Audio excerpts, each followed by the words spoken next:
మనము ఈరోజు bronchial asthma life threatening అయ్యే అవకాశం ఉందా లేదా, అంటే ఎట్ టైమ్స్ అది ప్రాణాంతకం అయ్యే అవకాశం ఉందా లేదా అనే విషయం తెలుసుకుందాం. సో బ్రాంకియల్ ఆస్తమా అనేది కొన్ని సందర్భాల్లో లైఫ్ థ్రెటనింగ్ అయ్యే అవకాశం ఉందండి.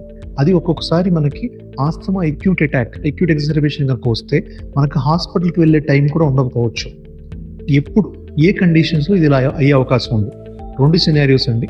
ఒకటి, మీకు కనుక సింటమ్స్ ఆల్రెడీ ఉండి కొన్ని రోజుల నుంచి మీరు నెగ్లెక్ట్ చేసి అసలు డయాగ్నోసిస్ ఆఫ్ ఆస్తమాని రాలేదు, ఇంకా మనం చూయించుకోలేదు అంటే అది గ్రాడ్యువల్గా వర్సన్ అయ్యి over a period of months కానీ వీక్స్లో ఆయాసం ఎక్కువైపోయి అది లైఫ్ థ్రెటనింగ్ అయ్యే అవకాశం ఉంది, ఒక సినారియో.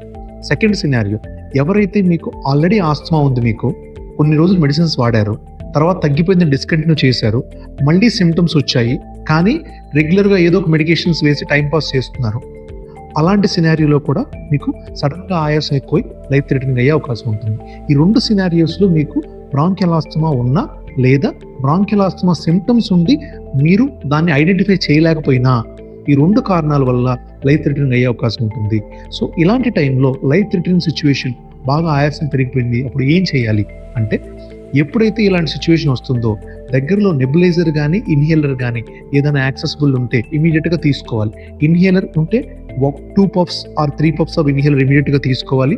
నెబులైజర్ ఉంటే ఒక నెబులైజర్ డోస్ ఇమీడియట్గా తీసుకోవాలి before you reach the hospital. ఈ విధంగా కొంచెం మీరు లైఫ్ థ్రెటనింగ్ అయినా కానీ హాస్పిటల్కి వచ్చే వరకు ఉన్న టైం వరకు అయినా మీరు బై చేయగలరు.